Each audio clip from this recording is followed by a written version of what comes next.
Alright guys, so today we're going to be taking a look in something different. So if you guys don't know, if you're new in the channel, I have over 40 years of gaming experience. What I don't know if that's something you should be bragging about, but I'll do that anyway. But the basic thing is, every time you go to Steam, you realize there's so many games, a lot of games are free, but not all of them are actually worth your time. So today, I'm gonna be playing certain games so you guys don't have to. So the first game we're gonna be talking about in this new series, as I like to call, Stalcraft X was developed and published by EXPO. And the game first launched in early access on December 4th, 2014, with the full Steam release on December 9, 2002. It was inspired by the Stalker series, and yet with their own style. It blends an open world exploration, PvE, PvP, faction wars, artifact hunts, and survival mechanics.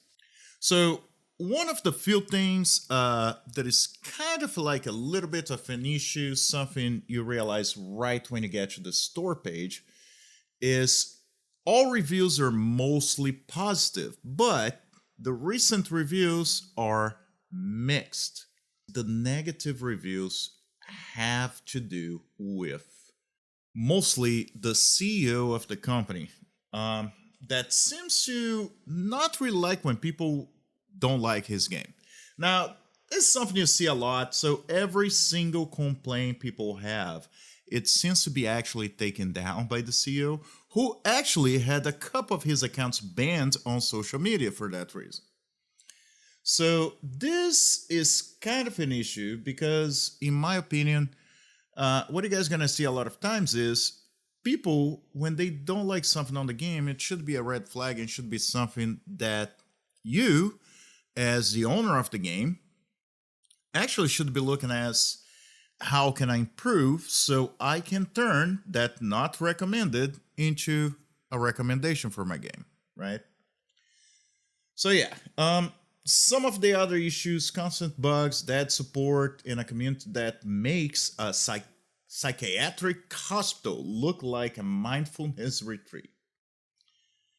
Rage spam, the chats of surreal nightmare, rage spam, and a console of 12-year-old Russian politicians writing threatening messages. So, well, let's leave the whole nations out of it, but yeah, it seems to be like a lot of issues with hostile players. But honestly, guys, that's what you see in a lot of MMOs. Used to be back Southeast Asian MMOs usually had issues with PK. PK was really good, and most if you're a brand new player and someone's not. So, but also, if you look in a different way, there's a lot of recommendations about how good the game actually is, even being the favorite game of a lot of those guys. So, let's try it. Alright, so we start in the tutorial. What actually you don't know it's a tutorial because they don't tell you, but it is, to be honest with you guys, it's a pretty good way to start because basically it's showing you what you have to do while you play the game. To be honest with you guys, I used to hate some of those tutorials. They're so basic and didn't let you actually experience the game as you actually learn the functions. So I'll be honest, that made me pretty excited about how the game works. The controls are actually pretty well mapped for the most part. I had no issues. Some of those games, a lot of games I happen to play every now and then on Steam.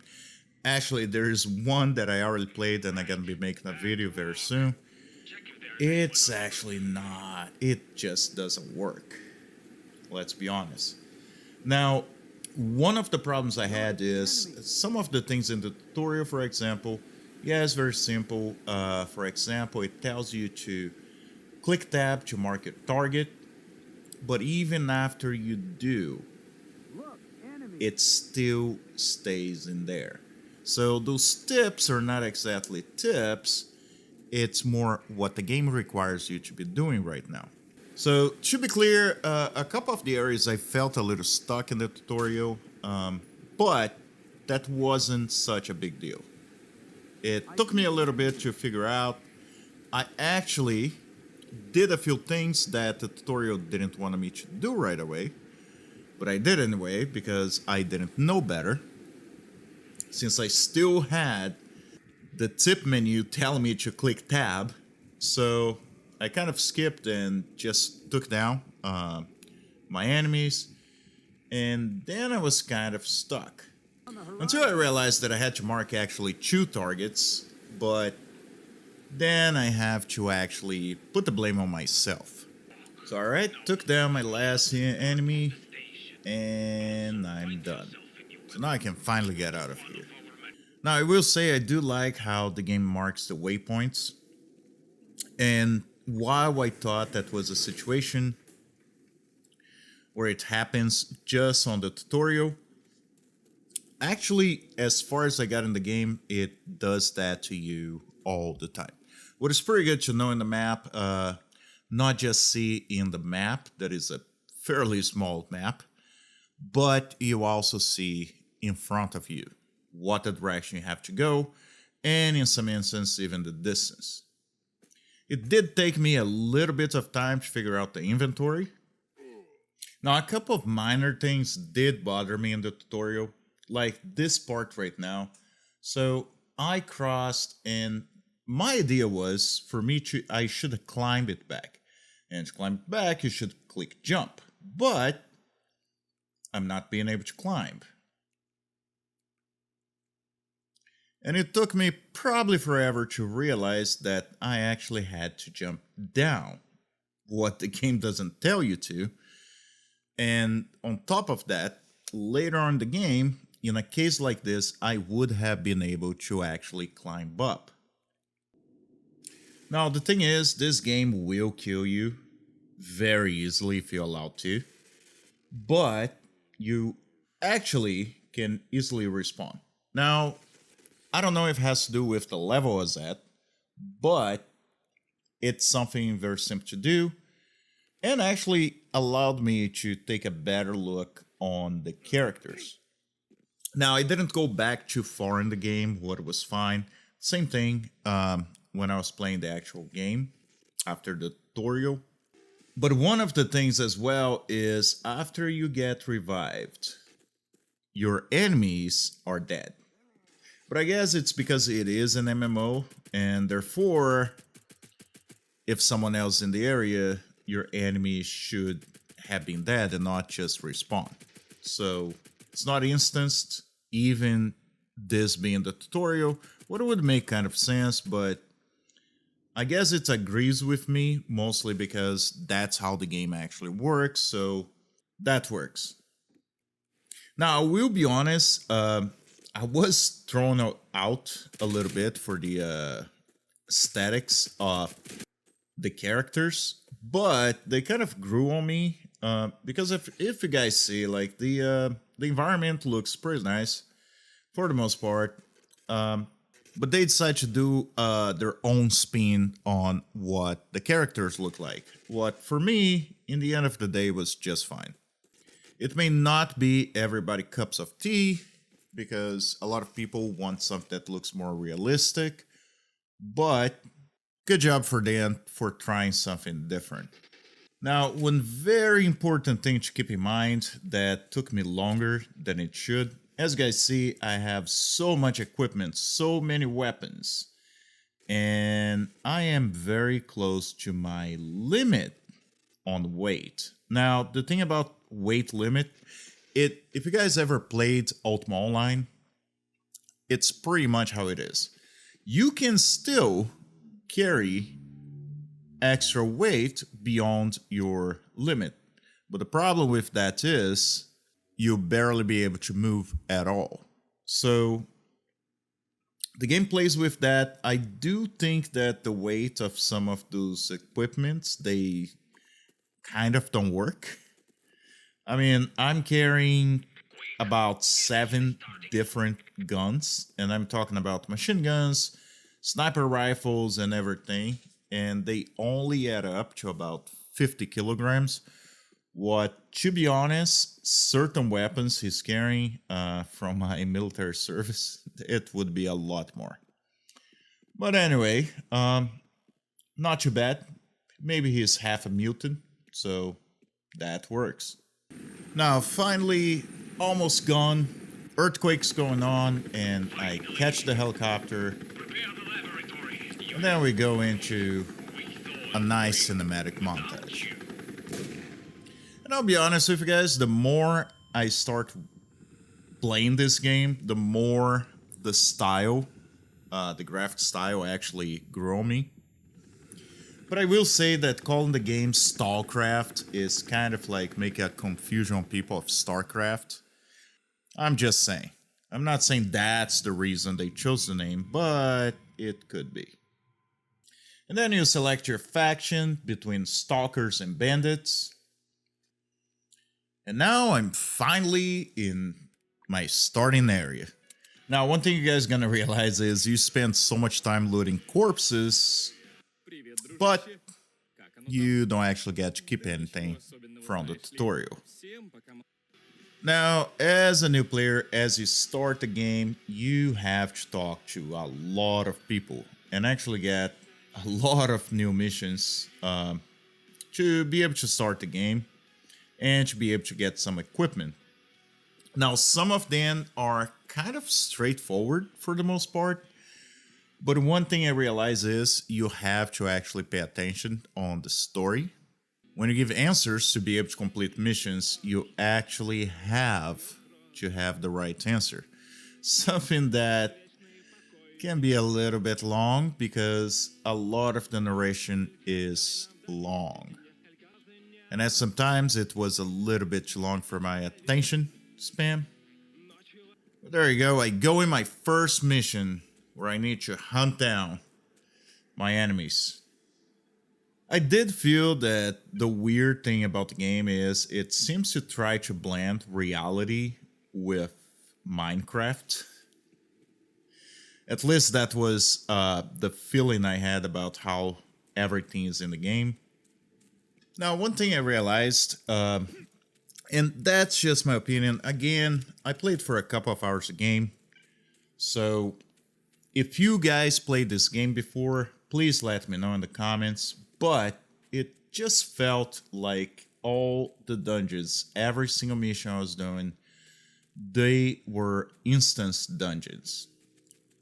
Pretty much, I was walking to a place to another, just jumping into a hole, open the door, get in there, and, well, get to complete my mission, kill whoever is in there, and move on after that. And as I come back, I gotta go talk to Lyndon, who will give me a mission to find out who are the murderers, who are the criminals in our base. And am I up to the task? I don't know, but I'll try anyway. Now, the thing about this mission is it's not as straightforward because you have some areas, they're straightforward, you talk to people. Right now, you just figure out the basic stuff, where things are in the base, what you can do in the base. But then after that, he'll tell you to try to solve that crime. And one of the biggest problems is going to be you're going to have to talk to a lot of people. Now, another thing you guys are going to realize the game is you have something that is an area mission and location mission. Now, I had that in the past in other games like Anarchy Online. Location mission, you have to go to an instance dungeon and complete your tasks in there. In area missions, you actually have to go to an area and complete the mission there. And what I mean about the area is, it is an open area. Therefore, you will have to interact sometimes with other players, maybe even complete the same mission, or try not to let you complete your own. Now, the next part of the mission, my next mission, I should say, I actually had to walk a very long way. And to be honest, because I was so tired of reading everything that the NPCs had to say to me, I may not have paid attention in some very important details. So I just kept walking, and because I also forgot to stash some stuff in my inventory, from my inventory into my personal, I was walking really slow because I was full of equipment. And on top of that, night started falling, so now I couldn't even see half of the areas in there. But don't worry about that because we have night vision. Do you know how good night vision is? Not really, because somehow I was being attacked by rats and I had no idea where the hell they were for me to be able to attack back. So because of that, I end up dying. Now, because it was already getting late, I decided to stop the game and pretty much give my opinion so far. Because one of the most important things people forget about any type of game is, if you do not get someone to buy into your game in the first 2 hours, the person probably gonna rage quit, install, and go home. So, what do you guys think I thought about this game? To be honest, pretty good game. The most for a free game. I did feel a little weirded out how they call that an 11-year-old game. I understand the game was early access for close to a decade, but still a pretty decent game. I do have some issues with how much I have to read. Don't take me wrong, I understand immersion is something very important in most of MMOs, but when it gets to the point that you're reading more than actually playing the game, it can be a little bit tiresome. But all in all, pretty good game. Still having issues of not being able to see some of the enemies. And most of the rats, I don't know if I can approach the location during daytime. But me not being even able to react against my enemies kind of bothered me a bit. So yeah, maybe if you guys played the game, let me know what you guys actually think. Maybe I was doing something wrong. And if you guys never played the game or played the game, just let me know. Should I actually go back and play Stalcraft again? I'll tell you, I probably will play the game again, but if you guys want me to go again and give another try and maybe have a different opinion about the game, let me know in the comments. Guys, I really appreciate you all being here. And as always, I'll see you in the game.